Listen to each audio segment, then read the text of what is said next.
So as an individual, I've decided to sit back and not support any presidential candidate.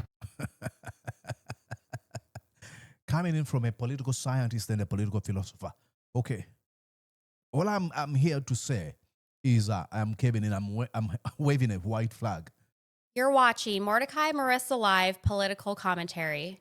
Please consider subscribing to help grow Uganda's Voices of Struggle ecosystem. Thank you. I cannot appreciate you enough for using your valuable time to always go on social media, break down things for people. I want you to look at this. I've seen a few people say that they were disappointed by the words coming in from Honorable Odongo Otto. I'm not really disappointed. I'm just curious, the intentions of him recording him so far, saying these words, listening. There is a huge conversation between political scientists and political philosophers that relate to the political scientists and political philosophers. Who are these? 2026 presidential elections. And I happen to be both. So he's a political scientist and a political philosopher. Okay, let's listen into political scientist and philosopher. I just think he just enjoys hearing himself speak. Listen to me attentively. The sound of his voice. The political scientists say, if Bobby Wine can get votes in Buganda, parts of Busoga, and in all the urban centers of Uganda, he can win the presidential election because the greatest number of registered voters are in the central. Out of the 17 million voters, about 7 million voters reside in Buganda. So their prediction as political scientists is that Bobby Wine can win. Okay, you're a political scientist, so that's your prediction. Okay, now tell us your political philosopher's mind. Of course, not everyone in the central would vote for Bobby Wine. That is a huge debate in political science. But it's a huge debate in political science. How does he even tell this distinction? Where is he coming up with this political science that says, okay, if Bobby Wine can win the majority of Uganda, he's going to become president? That's not even science. in political Why doesn't he say political opinions? Okay, now political philosophy. The debate is, of all the countries in Africa, how many presidential elections have changed presidents? We've had in Zambia when Kenneth Kaunda was voted out. We've had recently in Botswana. We've had in Ghana. We've had in Senegal. We've had in Somaliland. And we've had in Mauritius.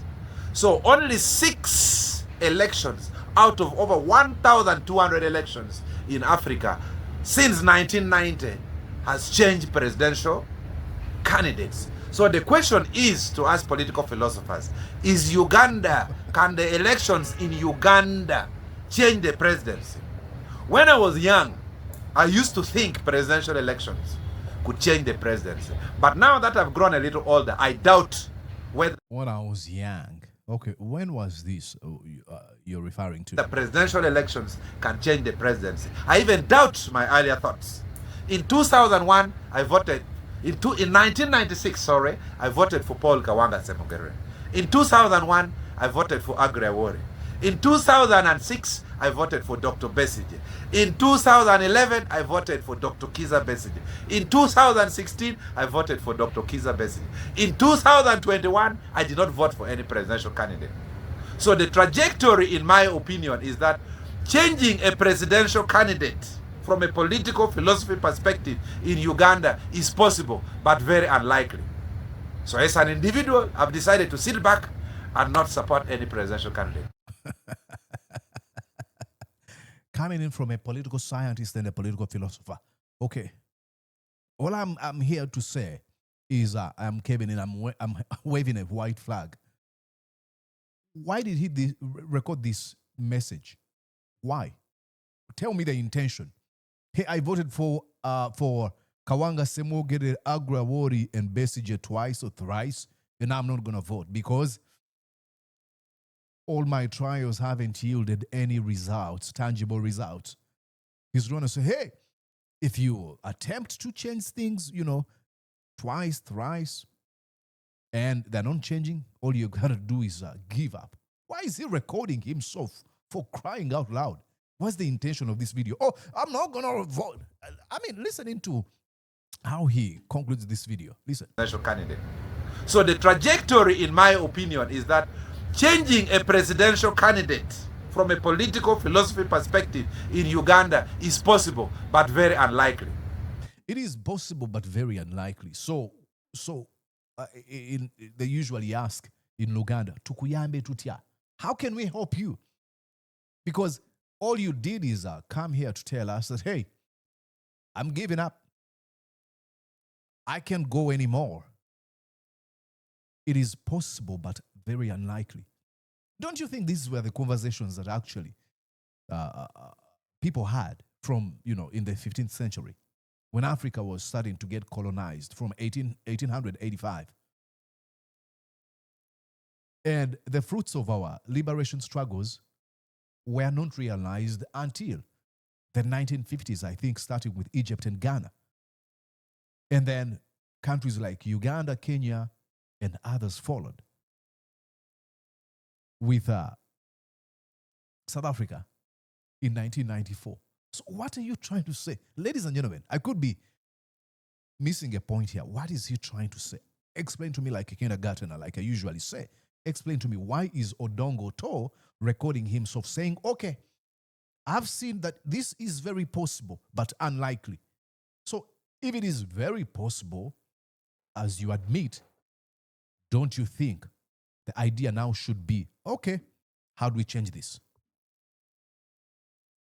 Because the idea would be, there's been a number of times that Ugandans have tried, and we've registered a few success stories here and there. And we're going to keep on trying. But he says, okay, we've tried here and there. I've seen that we can actually achieve success, but I'm giving up. That's what he's trying to say. If you really listen, because he gave us that, we've tried. You can actually make the case if you look at Museveni's liberation struggle track record. He says he started fighting in 1962, but probably his ambition of becoming president were not realized until 1986. So in the mind of Odongo Otto, I think he's trying to say, hey, we shouldn't be fighting. We should give up. We can let these jackbooted thugs and dictator, strategies dominate our lives. I think that's what he's trying to say. If we listened in again, I'll play it one more time. Listen in here.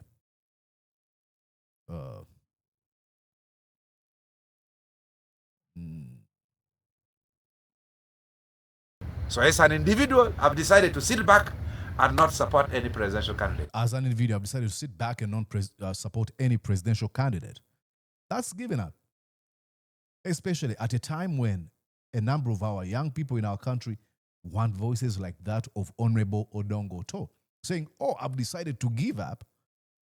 You're trying to tell these people that the only way to fight is giving up. And that has never been a strategy if you want to win.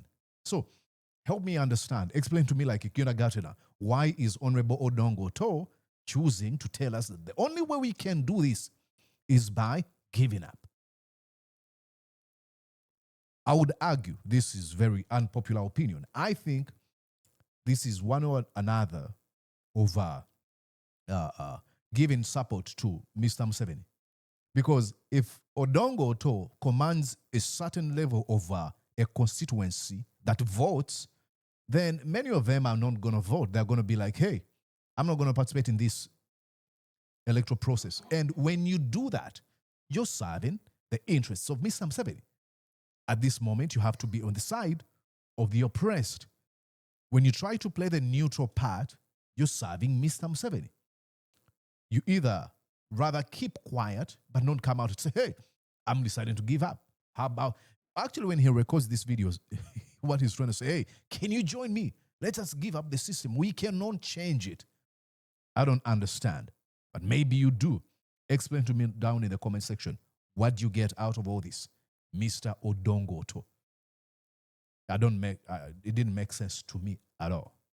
But that's Odongo Otto. So when I saw that, I'm like, we need to look at this, and I hope you get the gist of the conversation I was trying to raise here. It's very sad that, the folks we really thought would be guiding us, folks of whom we were inspired to do what we do are turning out to be people we don't want to actually get close to.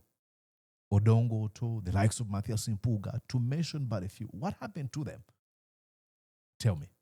I mean, I don't get it. Maybe you do. All right. You guys all know the drill. Go on and subscribe on the feed. Write in the comment section what you think about this. And please make sure that you do hit the notification bell to be alerted every time we load a conversation. My name is Mordecai Morisa, and it's been wonderful having a conversation with you. See you soon.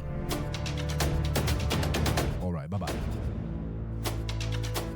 Did you enjoy what you just watched? I'm sure they did. I'm going to guess that you did. How about you consider subscribing to Mordecai Marissa Live YouTube channel? Thank you.